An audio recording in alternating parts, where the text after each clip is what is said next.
Welcome to episode 36 of the Music Relish Show with Perry, Lou, and Mark. This week, unfortunately, it's just Perry and Mark. Lou is off this week, so we have things to talk about. Yeah, how you doing, Perry? I'm doing good. How you doing, Mark? Doing pretty damn good. Good. What's going on this week? What have we got? It's because it's Sunday night and we get to talk. This is my therapy, so I'm happy. Yeah. So tonight I just got back from church. But I'm bumps. Okay. Yeah. And I just got back from the bank on a Sunday. All right. So we got some good stuff lined up tonight. We're kind of winging it on a few things, which is always when we do best, right? We're just doing things. Did you have a good week? Did you anything come about musically for you? Yeah, always something musical happening with me. Always. Yep. Same here. Always playing an instrument here or there, trying to record something. Absolutely. Yep. Well, 2 a.m. last night, I finally learned how to plug my guitar and record into Logic Pro. You'd be proud of me. Wow. It took me what? How long have I had this Mac? A year. I don't know. So you're gonna be able to record something, right? Yeah, but I'm not going to share with you what I recorded at 2 a.m. That was kind of ugly, but sometimes that's when the best stuff comes out. Sometimes, not last night. I can trust you on that. Trust me on that one. Well, I have a correction to make. I spoke about an Adam Sandler movie last week when he was a degenerate gambler and owned a jewelry store. I had said that the movie was called Rough Diamonds, but the movie's actually called Uncut Gems. Wrong on both counts. 100% wrong. It was a good movie, actually. Uncut Gems with Adam Sandler. I'm going to check that out. Yep. Hey, you ever hear that Def Leppard thing like Gleben Globen Glow? Like what is that? Not Lieben Lauben Loden. Apparently it's called Gunther Gleben Glauchen Globen. and you know who does it? It's Mutt Lange. Yeah. Who says that? Yeah. And in high school, we were all like, what does it mean? What does it mean? And some kids would say, oh, it's this, it's that. It's gibberish. It's nothing. It's gibberish. It's Germanic style gibberish. And they thought because apparently Mutt Lange speaks fluent Dutch, so they thought it might, but like it's just he got tired of counting 1, 2, 3, 4. Yeah. So he just decided to throw some humor in there and do this. Apparently the drummer says to this day, when they do that, the crowd goes crazy because Joe Elliott lets him do the Glauchen Globen, whatever. Glauchen Globen. It is a great intro, and it's better to burn out than fade away, according to Joe Elliott. Oh yeah, I've heard that before. Yep. And you know something? He probably did that because they were when they recorded those albums with Mutt Lange, he was more than George Martin, take after take after take. Oh, really? So he had to do something. Yeah. They were probably going nuts. Well, I'm not a big fan of his production, tell you the truth. You don't like that sterile drum sounding? I don't like it. I always described it as plastic. Yeah. And even with his wife, Shania Twain, it was really bad. Oh, Shania Twain. Some of her albums sounded like those really commercial Def Leppard albums. I agree with you. Yeah, very plastic to me. Anyway. But he did AC/DC Back in Black, so go figure. He's, really? It's just, it's strange. Wow. Yeah. So anyway, this week for me, had a little bit of a sad occurrence. Me and my son-in-law, we saw our final Dead and Company show every year, as you know. I say not occasion. That's a glad occasion. 4-hour show too. They played this week, final tour, and it was good, man. It was good. I'm not going to sit here and say great jams, man. But so where was the show? Was it an outdoor show, an indoor show? Citi Field in Queens, New York, the home of the New York Mets. Oh, so it's the site of the former Shea Stadium, right? Yeah. I wish it was Yankee Stadium. It would have been a lot easier to drive to, but and also the site of the World's Fair that was in New York, right? That's right. What was that? 64 was New York? I would not know. I was not alive at that time. Well, I was crapping in diapers at that time, so it's I think my oldest sister remembers it. She's going to kill me for saying that. Yeah, it's a neat it's a neat area when you go down there. So what was the show like? Who are the is it Bob Weir and So Dead and Company originally was Bobby Weir, Mickey Hart, and Bill Kreutzmann. And Bill Kreutzmann bowed out for this tour. And oh really? Yeah. He claimed he had health problems, but magically he's doing his own tour. He's playing in August down at the Pier in New York. So I think he got maybe tired of they're not doing any new music. They're just doing old stuff. So how many of the living dead, that's funny. How many of the living dead were there? To quote a UK punk, 2. You just got Bob Weir and Mickey Hart there. And rounding out the band, of course, who's Mickey Hart? What about the bass player? No. Bass player, that's he does his own thing. Yeah, he doesn't play with the band. He bowed out a long time ago. And he just does his own little tours. Do they still get paid though, being part of the Dead Corporation? Oh, I'm sure. Yeah. I'm sure. I'm sure. That's the business side of it. Yeah, we don't have to. There's 2 corporations. There's the Dead, and then you've got Jerry Garcia Provisions, which is his daughter set up, I think. And you got 2 things there going on. You got, of course, everyone knows John Mayer on guitar, and he, I kind of see how the first couple tours he was very timid, and then he got it comfortable. On this tour, he may be a little bit. I loved him, but he may be a little too strong for the band.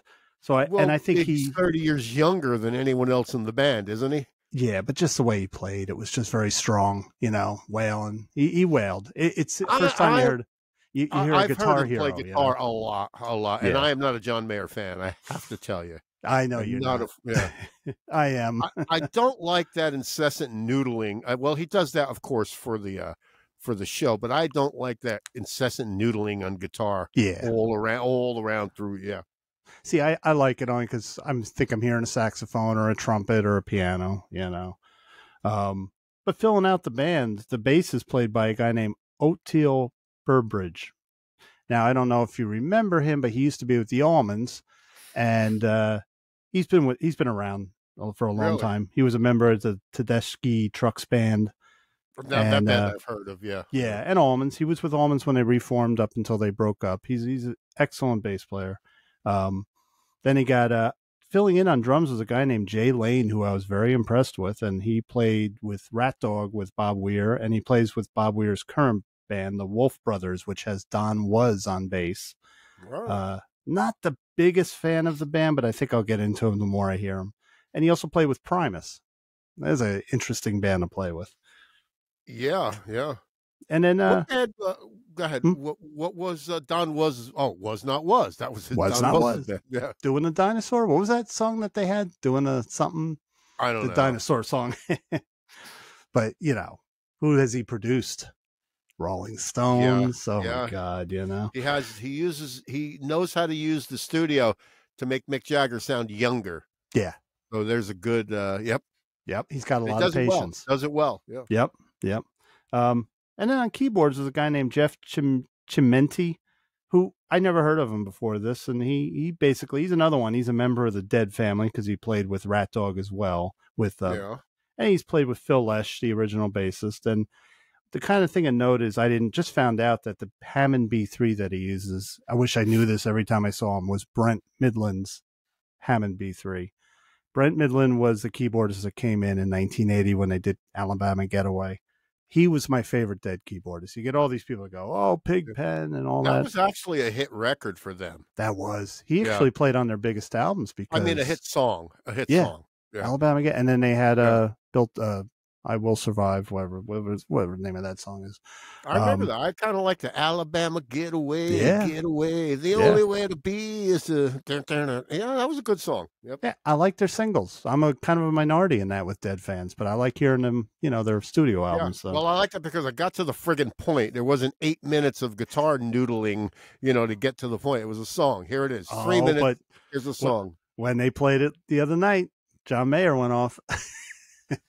Yeah, okay. Yeah, great. You would have loved it. You would have just loved it, Perry. Oh, sure. Perry, you would have said it's fabulous. You would have said that. It's wonderful. I would have friggin' called an Uber and get me out of here. But that's the end of an era. Book closed. Who knows when, I don't think I'm going to be, aside from the Roger Waters show, I think I told you this, that I'm not seeing any more arena or stadium shows. I'm done. And they had the sound. Here's something of a technical note.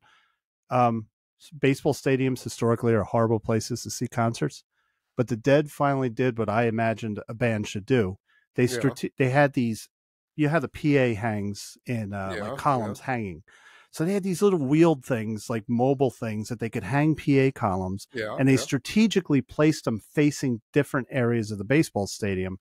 Each baseball stadium they play is different, so they got to be able to put it so they can wheel these things. They put a delay on them, so the furthest people behind home plate at the far end are getting it clear. And that's one thing I wish everyone that did. Maybe they are all doing that now. But well, they I were gotta always say, kind of known for that, weren't they? Like I remember reading about that bass player. What's the bass player's name? Phil Lesh. Phil Lesh. I remember him saying his setup was like so advanced and so way ahead of its time. Oh my God, as far as technology and all that. So they've always kind of been, been into that. Yeah. So, kudos to that. The sound was perfect, but still, I could tell you, unless Roger Waters tours again or Genesis tour again, I am not going to any arenas. I'm Tarrytown Music Hall, Beacon Theater, probably the largest I'll go to ever again. Well, I was speaking about live shows. I was on the phone a week or so ago with our friend Scott McLean from Florida. Hello, Scott. Milk crates and turntables. I was talking to him and I said, you've been to so many shows, and Jack Calabrese has been to so many shows. Like lots. I said, I see a book. I see a book. I like like. Bono was on your back. Bono was on your shoulders, man. I mean, these are stories that like have to be told somehow. Like, do little rock and roll stories from, concert stories with Scott McLean or anything like, like these things have to be, because I have not been to shows like that. I mean, I've been in a garden here and there, and I've been to this, there, and that, but mostly I've been to more smaller theater and club shows than concert venues in my time. Right. Well, I know you've been to a lot. Jack, Scott, you, me, Lou, we all share one thing in common, is that as big music fans, music is a big part of our lives. Nothing beats that live experience. And, even if I go see a concert where, like, say I haven't seen Steely Dan, but I know if I saw it, it would sound just like the album, but you're still there live. And it's something that you can never make your stereo sound like that PA. It goes right through you. Right, and the people around you, But I saw this show, I saw that show. I mean, these guys have seen U2 8, ZZ Top 6 times, U2 10. Like, this is incredible, man. These are stories that All right, look, guys, I'm sorry, I'm going off on a rant. I'm getting all riled up about this. But it's good, but you're right. I love these concert story things. Sure, and I think a book about a music fan at his favorite concerts would be a great read. So he should write it. We were used to music books of artists talking about their life. What about from the fans' perspective? So that would be great to do. I saw in high school, I was down at the Meadowlands Arena probably every couple weeks. Because it was a quick drive once we got our licenses. So I saw a lot of shows, but there's very few magical shows. Like there's every show is good. Well, I've seen some clunkers. And I think my biggest clunker was the Kinks when Ray and Dave had a fight before the show. That was a horrible concert. But, I remember some of my shows that were just magical to me that to this day, I probably forgot a lot of my shows. No one remembers all of them. I saw Jethro Tull 4 times. I don't remember each show. I saw the Kinks 6 times, Yeah. So were there any, but, as far as concerts, though, like, I'll tell you what, some of them really like amaze you, like you're like whoa, and you remember it till. Well, there was one that I really wanted to go see, and that was Bad Company, and that was 1979, Madison Square Garden. It was Mick Rolfe's 35th birthday, the day of the show, and they sang "Happy Birthday" to Mick Rolfe's, and I mean, I just Bad Company. It was one of those like they're just easy to like, with the. Yeah. Oh yeah. And I mean, that's when I wanted to go to, and I do remember. Yeah. A lot of times somebody gave me to, you want to go to the show? Yeah, I'll go to the show. Sure. Yeah. Yeah. And we've all had experiences being bored at shows. I fell asleep at one show. It was so bad, but Won't talk about that one. For me, one special one for me was when Jimmy Page did his solo tour. He had an album called Outrider. That was like, I had never seen Page. I missed the Firm. All my friends went to the Firm. I'm like, I'll never see Jimmy Page. He did this tour, and he had Jason Bonham on drums, and Pino Palladino from Pete Townsend's band was on bass. That name. Yeah, yeah. And in this show, he did basically a little bit of everything. He did some Yardbirds. He did Led Zeppelin. Pino was the guy who became a Who member after John Entwistle died, right? Yeah, great bassist, excellent bassist. That show to me was good because he didn't do any Zeppelin. No one sang on any Zeppelin songs. Yeah. So when he did Zeppelin, he did that 26-minute jam on Days of Confused and Song Remains the Same. He did the whole middle section where he does the bow part and he would do the jam. Having Jason Bonham, just seeing him on stage, I finally got to see him. That was big, and I'll never forget that show. I had a memorable one in Radio City Music Hall. Sting was the guest, the musical star, and boy, the sound was phenomenal. It was just so good, and a small place, right? You've been to Radio City, a couple thousand people tops, right? And his band, of course, was Omar Hakim. Darryl Jones was on bass. Kenny Kirkland may have been on keyboard. This band was phenomenal. The sound was phenomenal. I wasn't even a big Sting fan. Guy offered me the tickets. We went, and I think my sister was with me at that show too. I think I called her and said, a friend of mine has a couple extra tickets for Sting, and yeah, we met him down in I don't know where we met him somewhere, and we all took the bus in. Yep, nice. It was one of those evenings where everything went good. It's a little challenging getting to Radio City. But I remember the sound was really, really good on that one. I was glad. That's a memorable one for me. I think my friend from high school, rest his soul, Kevin Cullimore, was at that show you were at because he went, and he just talked about the same exact thing, how the sound was phenomenal. Well, he had that black and white, sort of dinner jacket on, but that was his stage clothes for that tour, so he wore that a lot. Yeah. And he played guitar, but you never really heard him play the guitar. You couldn't really hear it. I saw him a few years later on a tour with Dominic Miller on guitar. So it was that phase of his career, and I saw him at the Paramount underneath the Garden, and same thing. Sound was just perfect. Yeah, I just remember I heard every little thing. He was a great concert, and that's it. I'll probably never go again because I saw him. Well, I have another memorable one too, and this one I wanted to go, and it was down on 11th Street. It was the Ritz, the old Ritz, the old on 11th Street. Dwight Yoakam. I'm envious. And man, it was good. Yeah. I mean, I've seen Dwight, but this is when Dwight Yoakam was becoming Dwight Yoakam. Yeah. And you bought the tickets right there on the street, $8. Oh wow. Yeah. That's great. Now, of course, once you're inside the venue, a can of beer is $8. So it is what it is, I think that old Ritz was the first venue too. I saw one show there. I was lucky to see it, but they gave you the beer in a can. And I remember I was with our friend Tom Spallone, and I'm like, they're giving us cans. Like most bars, they give you a plastic cup or something. Yeah, they don't want any bottles around and broken glass. And it was sponsored by whatever beer company was sponsoring it. Yeah, they gave you those cans of beer at the bar. Yeah. Yep. Yeah. I was incidentally when we saw. Me and Tom went to see Three there. Three was a band. It was Emerson and Palmer with another singer, Robert Berry. Yeah. And Tom was going, and he's younger then, so he wore the open shirt. And there were tiles on the ceiling. I don't know if you remember at the old Ritz. It kind of looked like a big bathroom in a way. Yeah.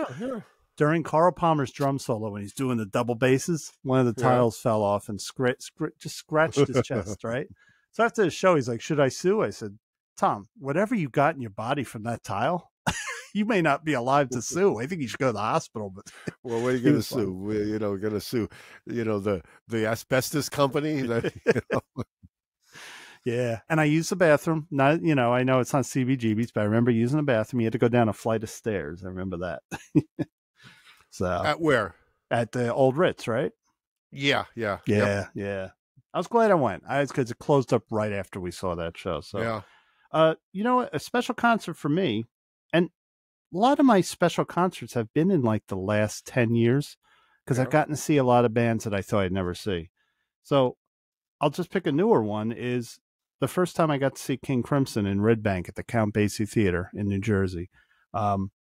The spectacle of seeing 3 drummers in the front as the main band and the rest of the guys, Robert Fripp, Tony Levin, and everyone else in the back of the drummers. He liked being in the back, Fripp, off to the side or something. Yeah, just phenomenal. And it got me, and I've always been a big King Crimson fan, but that got every phase, like, because they do a song from every album. And it was magical. Everything went perfect. Who were the 3 drummers? Gavin Harrison, who, Porcupine Tree. Now, at the time, it was that guy. Never heard of him. The guy. Steve Wilson, Porcupine Tree. Yep. Can't say those names. Tom said no. The guy that played with REM, I cannot remember his name. But he played the second drums, and then the guy named Jeremy Stacy was on the third drums. Oh, so it wasn't any of those guys that used to be in Yes and whatever. No, Bill Bruford, he retired from the music business, and he stopped playing with them a long time ago.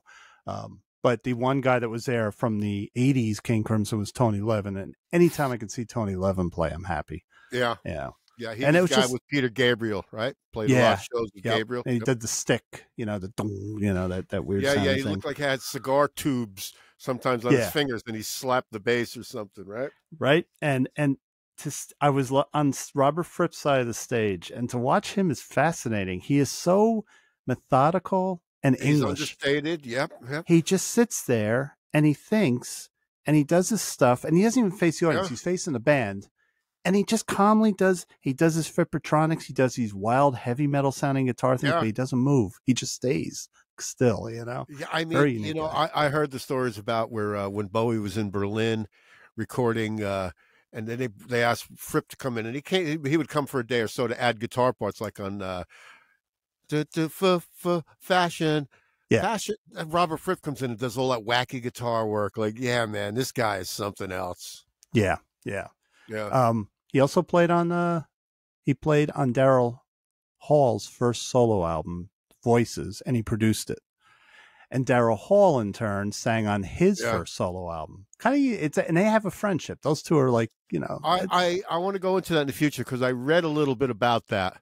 I saw Daryl Hall interviewed, and he was talking about that. They were asking him about that, and it was really interesting what he went on about Robert Fripp. And just like you said, they didn't want to release the album because it would damage Hall & Oates. And I heard a couple of cuts from it.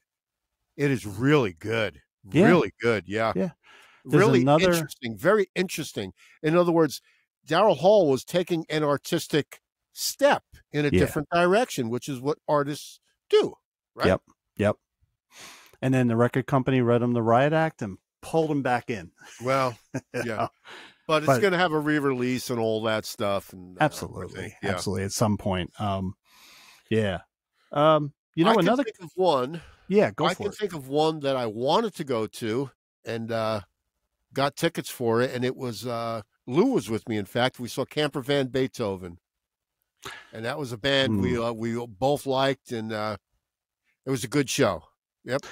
That album that you guys had me listen to is a great album. Well, when they were touring, that album came out, Key Lime Pie. That was the, Oh, yeah. And I always heard their name and said, who is this? I thought there was some jumpy band. The thing is, the crowd, like I said this before, I've ridiculed in the past, is the crowd was like a Rolling Stones magazine crowd. So in other words, I had all their records. Lou had all the records. And in other words, we knew all the songs that they were playing, loved them. The crowd only reacted when they did that cover of the Status Quo song, Pictures of Matchstick Men and You. And then the crowd went crazy. And the singer was a little annoyed because he could tell, like, it's a friggin' cover song, man. What about our other shit? Like, I felt badly for him.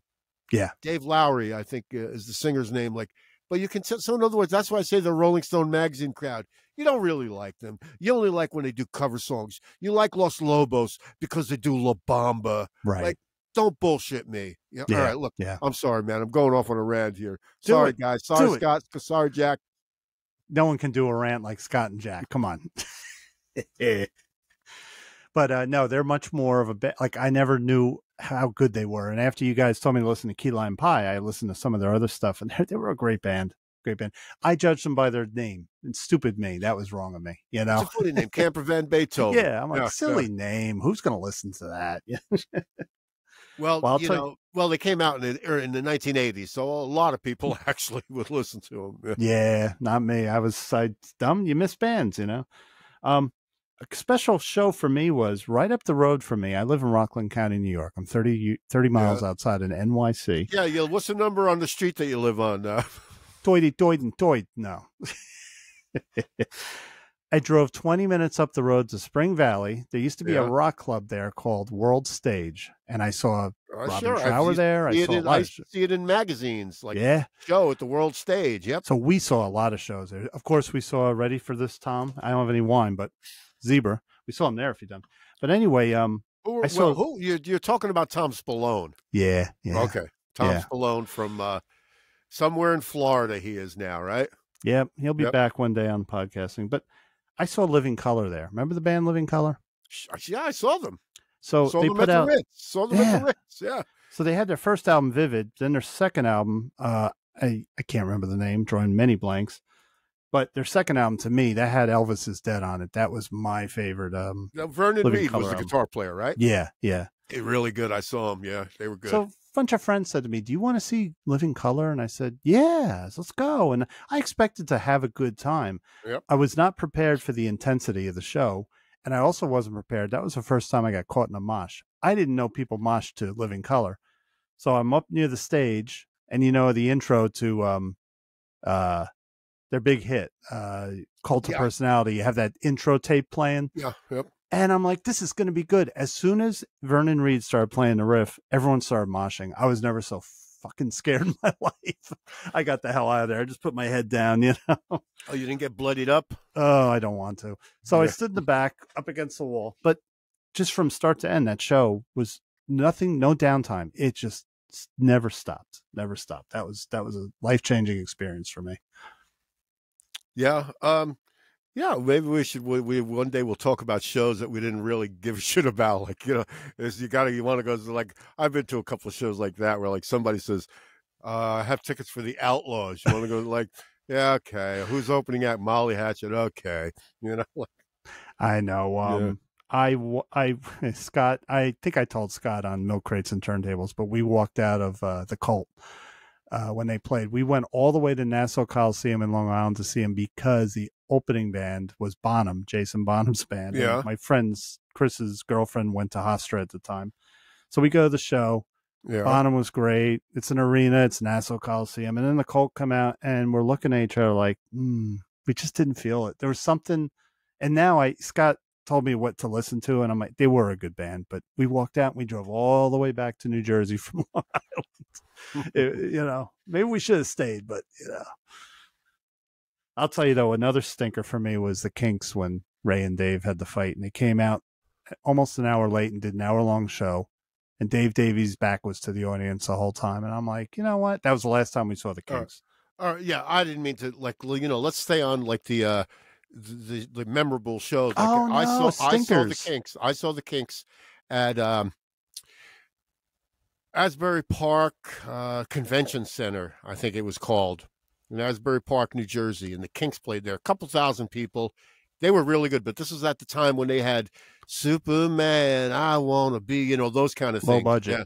Low budget. Yeah. It was a low budget tour. Yeah. Yep. So my sister saw them on that tour at Rutgers University. She went to Rutgers, so she probably saw them around the same time as you. And every other time I saw them, they were great. It's just, you can't, as we've said on the show, you can't have brothers in a band. You just can't. It doesn't work, But yeah, no, there's been now. But oddly enough, nowadays bands can't afford to have clunkers because the ticket prices are so high. Yeah. If they have a clunker of a show, it's really not fair for the fans. It's bad, Yeah. So you got to do a good job. And of course, a memorable show for me. I was 14, I think. Kiss.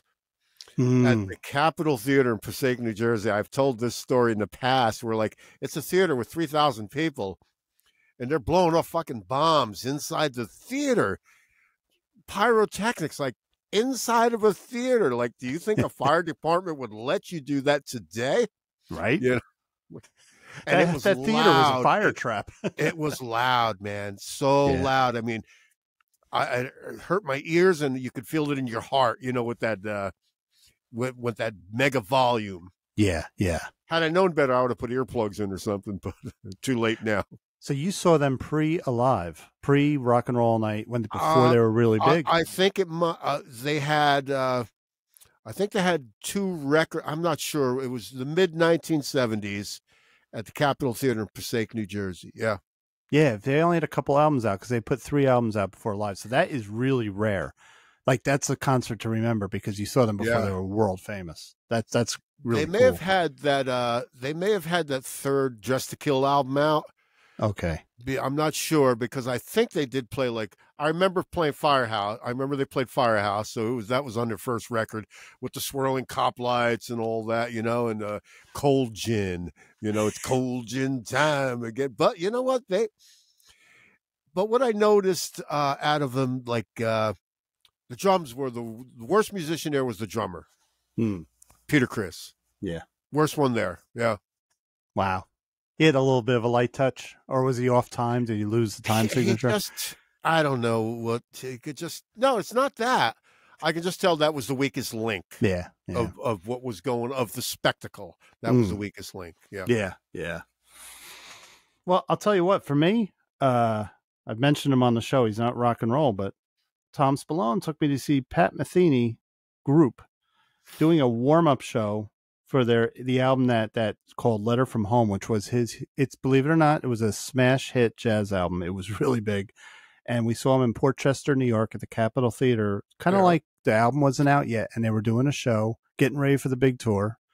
And that was mind altering, seeing this huge band on stage with 4 guys that changed instruments constantly. They would go from vibraphone to keyboards to a triangle to a hooter instrument, just going back and forth, like playing everything. And I was like, where do I look on stage? Where I'm looking all over. Like, that was my introduction. And the Pat Metheny Group is no longer around, but I'm glad I saw him. I think I saw him like 8 times. Yeah. That show for me. Yeah. You've been telling me about the guy for a long time. So every now and again, I'd watch a little, you know, show about Pat Metheny or something. Like, yeah, the guy's phenomenal guitar player, man. Like, I can't imagine someone understanding the neck of the guitar like that. I know. You know? I know. And, you know, I'd love to play like him, and I've tried.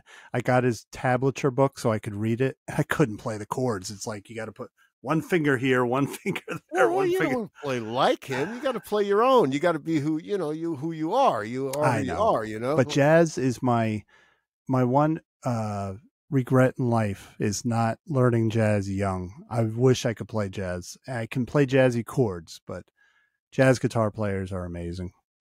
Yeah, I remember like many decades ago, I'd figure out how to play like Honey Pie, You're Driving Me Frantic, Sail Across the Atlantic. I'm like, that's jazz, man. You know, it is. A couple of jazzy chords, you know.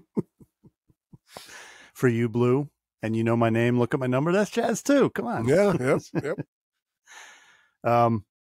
You know, another one that comes to my mind is Stevie Ray Vaughan. I luckily saw him, and say what you will about him, but I got to see him in a gymnasium at Montclair State University in New Jersey. Yeah, you told me about this. You said he was so hammered, but yet he ended up playing well or something, right? He shuffled up on stage, and we all looked at each other and said, uh-oh. He could barely walk, and he was having problems. He was laughing, you know, when someone's really drunk, laughing.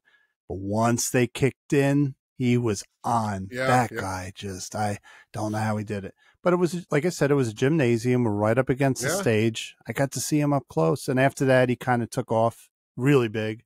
He did the couple arena tours, and then he died. I guess it's, it's entertainment. I guess not unlike an actor, like, he's so burnt out, but yet action. And there he is, he's right on cue, or she's right on cue. Yep. So, and then, you know what? In addition to concerts themselves, there's bands that were always magical to me. I would say every U2 show I saw, for me personally, was magical. They were always on. And those are stadium spectacles, but I was lucky to see them at Radio City before the Unforgettable Fire came out. It was another warm-up gig. Bands used to do that. They would do like 3 or 4 warm-up gigs before starting a tour. And if you were lucky to get tickets, Rush made it. They used to play Radio City back in the 80s as warm-ups before their tours. I never saw any of them. So U2, every show I ever saw, I never had a bad gig from them. From U2? Yeah. Yeah, I saw U2 once, and I've said this, that the Smithereens were the opening act, and I actually went to see the Smithereens. Yeah, I've been to many shows where I went to see the opening act. And this was in that phase where Bono would be holding up the spotlight at the audience. Yeah. So I don't know, not being a U2 fan, I couldn't tell you what era that was, but probably Joshua Tree. Yeah. I mean, they sounded great and all that. I mean, I got to see The Edge, and all that, but I really went to see the opening act. Yeah. How were Smithereens live? Were they good? Smithereens were great. I mean, it was so huge for, they're playing and like Pat Denizio, like had a wire, his Rick guitar was wireless. So he's roaming around out there, like strutting around like Mick Jagger or whatever. Like, cool, man. Oh, remember that when wireless guitars first came in? That was great. Yeah. So you know what? Remember a while back I was talking about, on one of our shows, I was talking about the Blind Faith guitar. I was telling Lou and you guys that Eric Clapton had a Telecaster with a Stratocaster neck on it because he loved the neck of that Stratocaster so much. Right. So, it's known as the Blind Faith guitar. Oh, it's a sweet guitar. So you see it? It's a Telecaster with a Stratocaster neck. And, they're interchangeable. Fender guitars are, they're interchangeable, but that's called the Blind Faith guitar. Now, did Eric have that specifically made that way? Like he wanted that? Like no, he took the neck. He loved the feel of the Telecaster, but he loved the feel of the neck on one of his Strats. So he took the neck off one of the Strats, put it on the Telly. Yeah, and that would because he loved the Strats. Eric was a Strat guy after he stopped using Gibson. So right, but the feel of a Telecaster is something special too. You know what? Actually, we all have one. You have one, I have one. Yeah, and I got to tell you something. I'm a Strat guy. I'm a Strat guy through and through. Fender Strat is my guitar. It's in my blood. But the Telecaster neck feels better to me. It's more satisfying. It's more flat or something. I had a Strat. I sold it. I sold it to a kid for like $200. Yeah. It was a mid-70s black Strat. I did not like the neck at all. At all. Yeah. You got to fight a Strat. It's not the easiest to play. And some guitar, like a Gibson Les Paul, it's not that it's easy. I want to say like, oh, it's easy to play, but you can get it's easier to press and bend. A Strat, it's like fighting. And some guitarists like that. I like that. But a Telecaster is both worlds. It's a little easier to play, but it's not like a Gibson. And I love it. Yeah. We were also talking a while back about Hail, Hail, Rock and Roll, the Chuck Berry's 60th birthday celebration. Mm-hmm. Right. And it was like, for instance, here's a little, like this guy. Musicians of my generation, I first really heard Chuck Berry through the Rolling Stones. I think I learned my first Chuck Berry lead from Keith Richards, probably. So, then I think, Keith Richards with Chuck Berry and Hail, Hail, Rock and Roll. And like, I mean, we've seen it. It's great how Chuck Berry's pissing everybody off, man. Like Keith's eyes, he is scary looking. But he's so difficult, and then Keith would look over, stare over Johnny Johnson and go, and he's doing it again, like he's doing it again. All this kind of wacky stuff. Look, I finally watched the movie. You were telling me, and I ordered the DVD.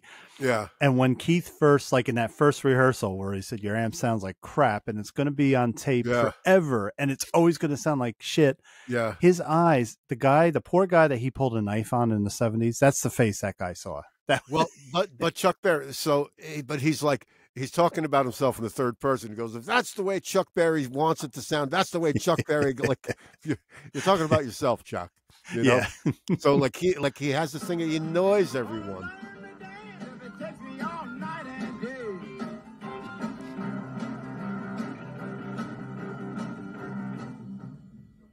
Up.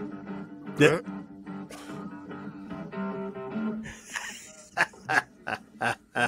just pisses everybody off. Like he used to tell, this is how you do the intro. You got to get it right. You got to get it right. So you got to get it right. There was a song where the intro goes, no, the intro, Keith played the intro where he would bend up. He would go, right. Yeah. And then Chuck is like, no, you got to go, right. And boy, everybody does those riffs their own little way too, but you were there with Chuck.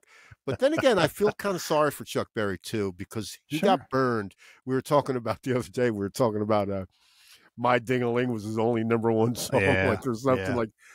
This guy got burned so much in the 1950s. For instance, here's a writing credit from one of Chuck Berry's first songs, right? Yep. A DJ wrote his song. So a co-write is Alan Freed, the friggin' DJ, who, with the payola, of course, Chess Records, I think he was on, was payola. And so, you know what? Give me a co-write on the song and I'll play the record. Right. The other name there in the middle, Russ Fratto. Never heard of him. That guy supplied the paper to print the sheet music on. So in other words, everybody's got their hands in there. Yeah. Chuck wrote the song, but 2 other names are on there. And this is how the business was in the mid-50s. Right. Like, well, don't forget. He got burned big time. Yeah, and also when John Lennon said, "Here comes old Flat Top," did Chuck come after him? No, Morris Levy came after him. But Chuck wrote the song. Yeah. Because Morris Levy had his name on that. He's another one. So he's cranky. Chuck was a cranky guy, and he wanted his money, or he was walking. But there's a reason, and God bless him, because I think he got all the rights, right? Didn't he get everything back towards the end of his life? I don't know. But he got really screwed, like many, and so he, like you said, he has a right to have an ego because he did influence a lot of Britain. But the thing is, all these guys like Jimmy Page, Ritchie Blackmore, John Lennon, they all listen to those old records. Yeah. Now, for instance, here's a song by Pee Wee Crayton. It's called "Do Unto Others." Now, when this guitar part comes in, tell me if you think of a Beatles song. All right? Okay.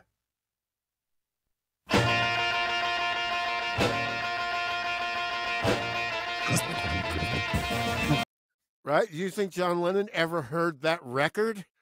Right. And they just amped the distortion up on their version. Wow. Yeah. I did not know about that.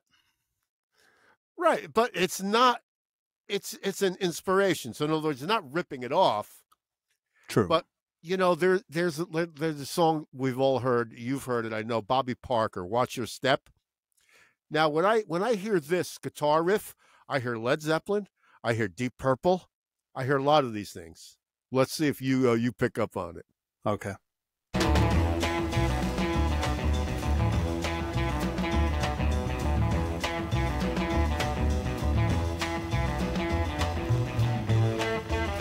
That's Led Zeppelin, man. That's Ritchie Blackmore too. With what's that Deep Purple song that has that? Bam, bam, bam, bam, bam. Oh God, yeah. And then the turnaround. They do a turnaround.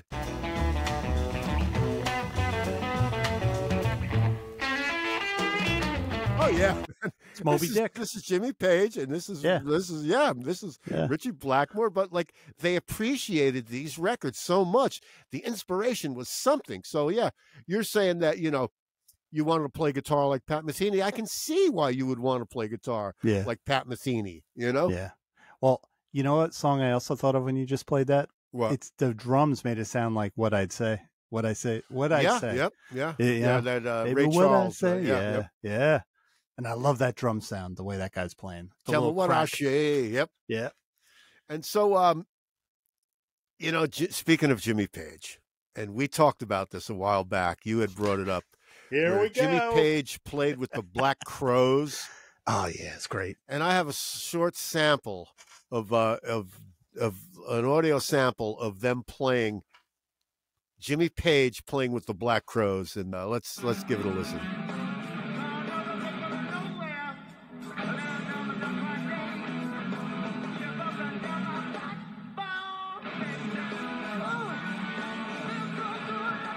That sounded good, man.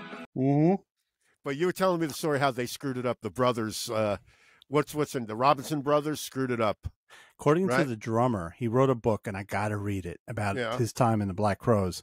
He said that they fought so bad that Jimmy just said, I'm out. Like, he left. He wanted to stick with them, and I think he wanted to write original music. He got on with the band.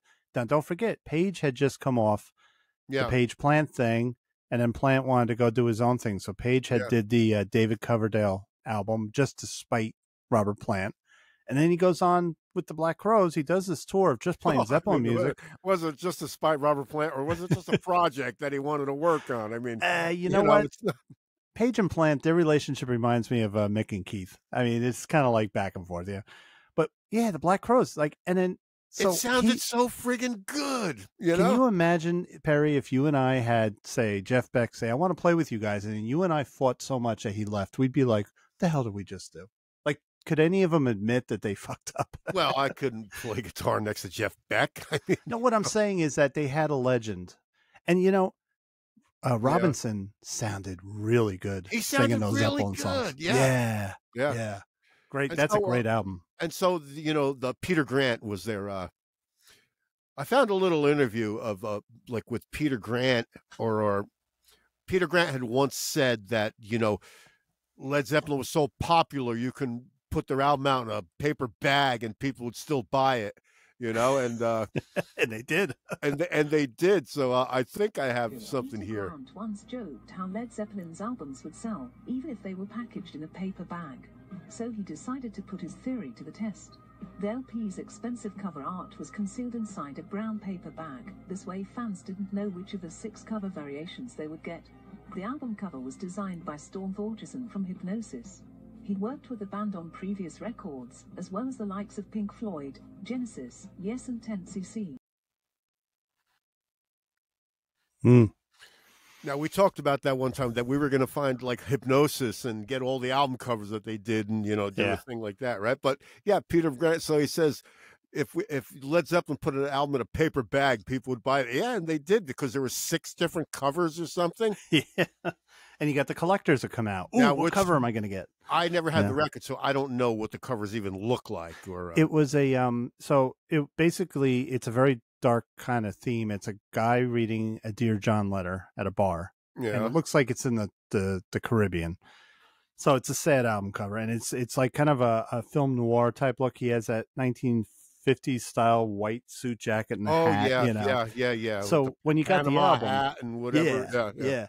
So it was just different angles on the guy at the bar. So some pictures had him burning the letter in the ashtray. Others had him from behind.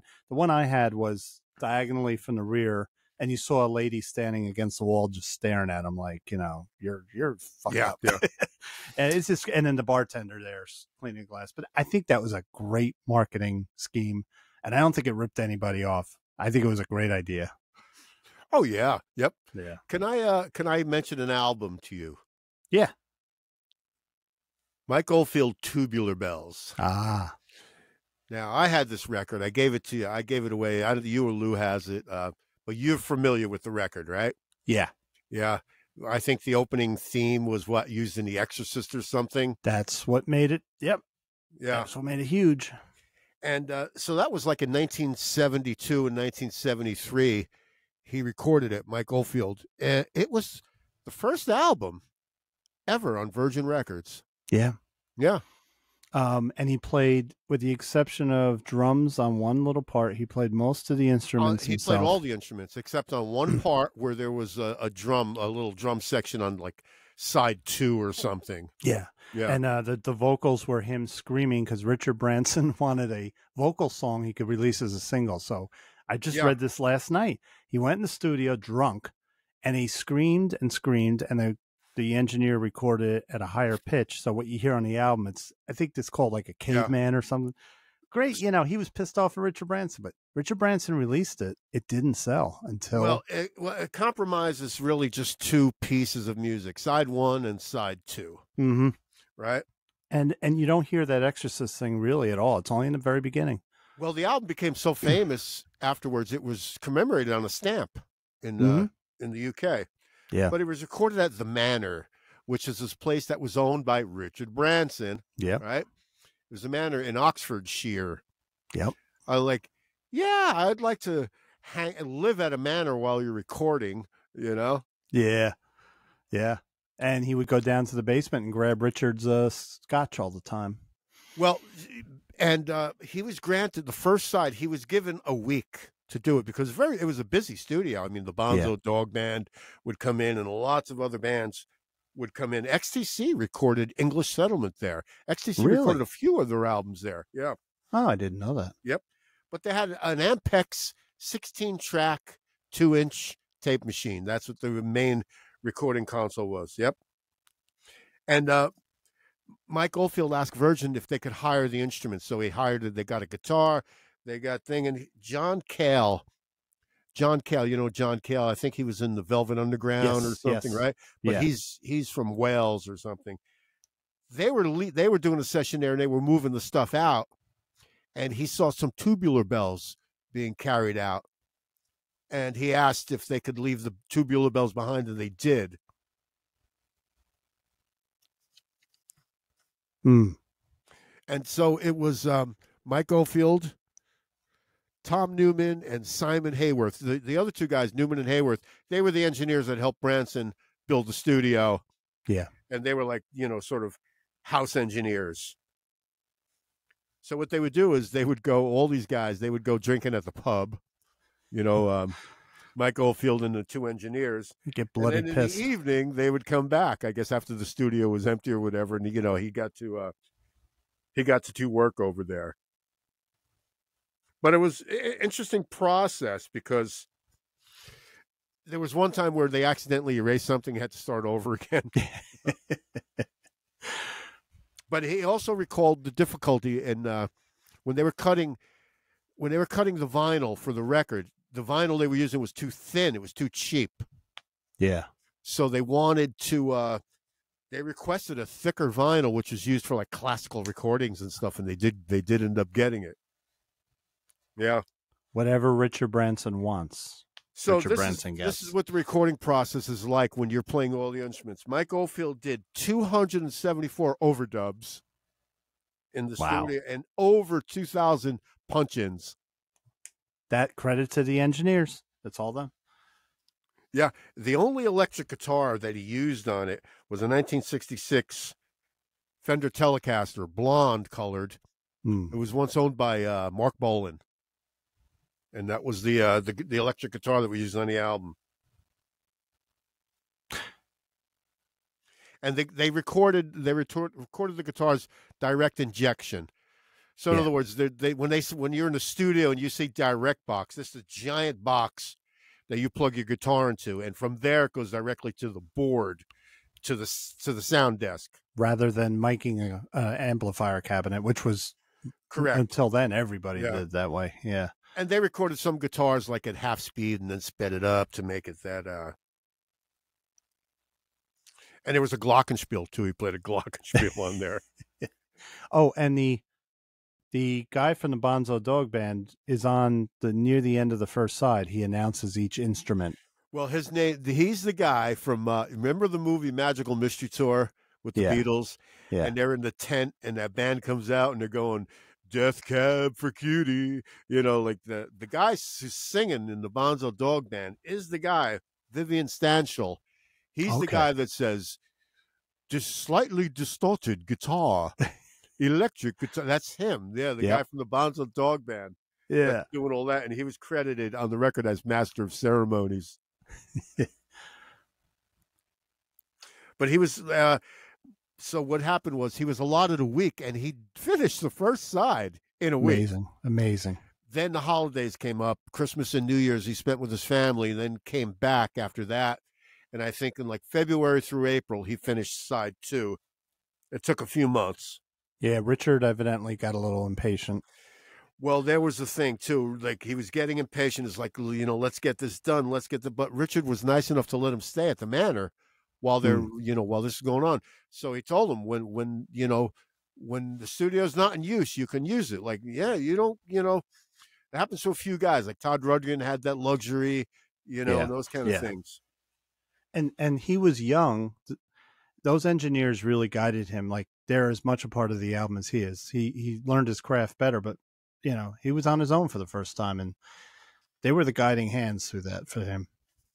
Oh yeah, absolutely. Yeah. But there was that thing where you had said where Richard Branson says, "Listen, we need a single with singing because we want to put out a single," and he was really annoyed that. So apparently he went down to the basement or wherever and drank a half a bottle of Jameson. Jesus. And was hammered and was still fuming over it. So he went to the microphone and was just screaming on top of his lungs into a microphone. And, and that was the single, which was called, what was it called? Oh, it's actually a good cut. Yeah. It's also the only song with the drums on it. And there was one time where they did something interesting too. They placed microphones throughout the manor. This is a big manor. There were room after room after room. So they placed microphones in all of these rooms. And Mike Oldfield had a mandolin. The other guy, Nick Hayworth, had a guitar, and they're walking around singing.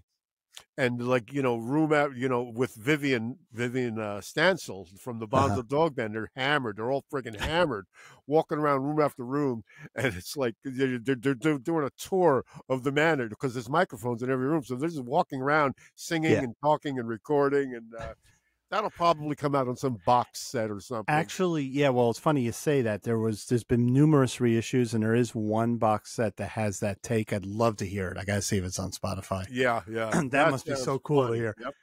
I gotta say something. Even when I was young, if I had drank half a bottle of Jameson, you wouldn't see me at the studio. I'd be asleep. I don't know how the guy did it. Yeah, I don't know, man. But yeah, but that was it. So that Tubular Bells was a great record. I enjoyed having the record too. Well, now one of you guys has it, but it's still out there. It's coming back. Yep. So my thing with Tubular Bells, I had heard for years from many of my progressive music fans, that my fellow fans, like, you got to listen to it. So I think it took me like 10 years ago, I finally listened to it when I started to get streaming audio. Yeah. Oh, my camera's out, but I hear you. Go ahead. I didn't like it. You know why? I expected it all to be dark like the opening intro, because I'm thinking, I grew up on, The Exorcist, so I thought it was going to be some really dark, creepy sounding thing. No, it hit me wrong, and my expectations wasn't what I expected. And then, like, just recently, I think you mentioned it. Yeah, a few weeks ago, you mentioned which one of you guys has the album or whatever. I said, I got to listen to this, and I love it. Yeah, I think Lou has it. And then I've actually done the deep dive. I've listened to some of his other stuff, and he's a very interesting character, Mike Oldfield. But he's retired. He's still alive, but he's retired from music business. Yeah, he's only in his 70s and or something like that, right? Yeah. Yeah, and he did maybe one or two records, or he did a lot. No, he did quite a few through the 70s into the 80s. He kind of went pop in the 80s. He had some big hit singles. He did this thing for a while. Side one would be a side-long epic, and side two would be shorter songs. That was his kind of formula. And he had some, relatively modest hits. In reading about it, too, like, that opening theme, like he did one on a Farfisa, I guess, like, that's pretty scary, man, that opening thing. That was the one they used in The Exorcist, right? Yeah. Yeah, Farfisa. I thought piano or something. That was the breakfast special this morning at my local coffee shop. I'll have a Farfisa and cheese and...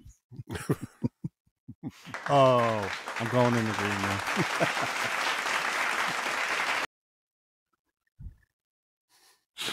But I have a trivia question. I'm ready to lose. Go for it. You know that great song by Derek and the Dominoes. What is it? Let It Rain. Do do do do do do do do do do. Great bass playing, right? Yeah. Yeah. Do you know who's playing bass on that? Not Carl Radle? No. If you say Lee Sklar, I'm going to get up and leave. Yeah. I thought Carl Radle was the bassist in the band, but no. Well, on that particular song, yeah, Steve Stills plays bass on that. Get out of here. Wow. Yeah. It's good bass playing. Really good bass playing, yeah. Yeah. I didn't even know he was at the sessions. Well, they turn up, man. They hear that, Eric's in the studio. I'm turning up. Yeah. Right? Yeah. Yeah, that's right. I mean, I've even seen a little thing, I think a year ago, where there was like Clapton and Stephen Stills, where they were on other parts of the globe, but they were doing a record together. You know? Yeah. Both, Steve Stills is a guitar player first. That's his favorite thing. And I remember hearing that like on those first Crosby, Stills, Nash records, like he played all the instruments. Yeah. Except drums or something. Funny story, when I read Sammy Hagar's autobiography, he said they were doing his birthday bash. They would do it every year in Cabo Wabo. Yeah. And the one year they were doing it, Stephen Stills came, and he came down and he had his suit jacket, the sports jacket, and the baggy 80s style pants. And it was like 100 degrees. He's sweating, and you could tell he had been up for a few days. And he came in, I think he played with them a little bit, and then he just said, I'm going to go do something. And he walked away, and they don't know where he went in Mexico. He disappeared. Then when they were all coming back, he reappeared. They're like, I didn't know where Steven went. A unique character, I'll tell you. Yeah, I remember seeing a thing where, like, when Woodstock was over, they were on the Dick Cavett show or something the next day. And Joni Mitchell was there. Jefferson, Grace Slick was there. David Jimi Crosby Hendrix was there. Yeah. Steve Stills says, I still have mud on my pants from the show. So it was like the day after, the next day or something, But David Crosby gets on and starts proselytizing. Yeah. About, we have to get, Exxon and all these other companies to shut down. Like, yeah, it's 1969 and you want to shut down Exxon and General Electric and, all these, like, well, it's never going to happen, first off. Like, yeah, I know. I can understand that you're preachy, but you've also been a kind of a spoiled rich kid too, He admits it. He had a big mouth. He admitted it. And Dick Cavett probably handled it beautifully because Dick Cavett handled everything with grace. But there's no logic in 1969 saying we have to shut down Exxon and we have to shut down GE and we have to shut down all these big corporate. Like, it makes no sense. If I was listening, Cavett told him, by the way, he goes, "Oh, those are sponsors of mine too." Well, I would want to hear them just talk about the festival. Correct, but he can't help it. I mean, I remember seeing a clip of Monterey Pop, and David Crosby gets on the mic and starts going on about this Kennedy assassination and how it's a conspiracy. Yeah. Like, dude, we're here to listen to friggin' music, man, not listen to you preach. Well, if you want to do it and your fans like it, do it at your own concert, but don't do it when there's other people on stage or whatever. Yes, Mr. Crosby. Like, I put it up there when Axl Rose was opening for Aerosmith and Deep Purple, but he says, if you don't like us, go the hell home. Or, and I'm like, I hear they're back together on the road with Slash and Axl. Funny you say that because is it is Izzy there? Like, who is? No, I don't think Izzy over. But I've been reading reports that they headline Glastonbury now. Glastonbury Pop. If you headline that show, it's like those performances are held in they're usually on DVD. Yeah. Bruce Springsteen's show there is on that. I hear they were horrible. It wasn't the band. I heard it was Axl. They said he was barely. I think the reviewer said he sounded like an animal that should have been shot. He was just really bad. I'm sure the band sounded good. Slash is a great guitar player, but he's the front man, and it's like, you're doing Glastonbury. That show is telecast all over Europe. Try to do a good job, I don't know if I covered this trivia question in the past on the show. If I did, well, I'm going to repeat it because I didn't mark down whether we used it or not. But I'll probably get it wrong again. Can anyone guess for me the only top 10 hit that The Who had?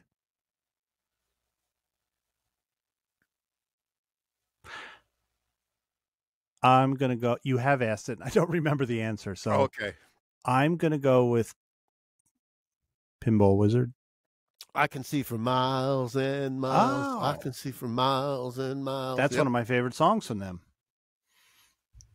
Yeah, I love that song. Yeah, that was about 1967, I think, right? So great to play. Just hitting that low E. Dum, bum, yeah. Bum. Yeah. And I like Subs. And And so, what do you want to close the show out? And I'd like to say it's been fun with you, Perry. This is like a unique thing, just two of us. It was a gas gigging with you, man. It was a gas gigging with you. Two of us going nowhere. Yeah, I had a good time. It was good. It was good. Hopefully, we'll get Lou back next week, and then I won't be on, and I'll sit back and watch you and Lou go. Okay. Like the old days when I was a fan before I became the new guy. Yeah, well, let's see if I can. Like 20 years ago. Let's see if I can get a closing theme going here. Yeah. And next week we'll be back. I mean, hey, the show is a little abbreviated, but you know what? Lou's out of town. Well deserved, right? Yeah, definitely. Yep. I got to get out of town. Got to get out of town, man. I got to get out of town. For me, getting out of town is going 500 feet and going over the Jersey border. I'm out of town.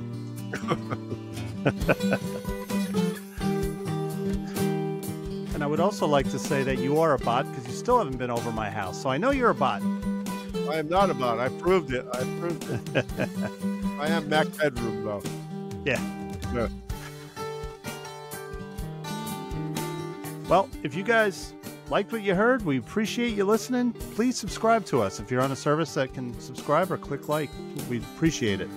Yeah, and we appreciate your feedback. Available on Spotify, Apple Podcast, Google Podcast, Overcast, Pocket Cast, something called Podcast Addict, and I think YouTube, and I think Mark handles a Facebook sort of thing, right?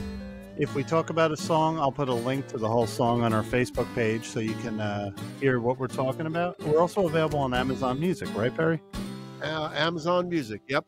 And if you want to send us an email, what's the email? musicrelishshow@gmail.com. You can criticize. You can say whatever you want. You could say you're a loser for wearing a porcupine tree shirt or whatever. Or, what the hell with the alligator, Perry? Well, yeah. What do you mean? Oh, there's a cat in there. That's my cat. Yeah, I like that. Yeah, so you know what? We'll talk next week. Yeah. Thanks, everyone, for listening. And sorry I went off on a rant. I'm sorry, Scott McLean. I'm sorry, Jack Calabrese. I was getting a little riled up there. But do you think Scott's going to get mad that you went on a rant? Really? Come on, Barry. No, I just want to hear more stories about these rock concerts that they've been to. I want to hear concert stories. That's what I want to hear. Next week, listen, bad concerts. Let's do it. It's okay. All right, cool. I know you saw Joan Jett. You're just hiding it. I didn't, but I wish I did. You saw Pink. See you next week. See you guys. Bye. Good night.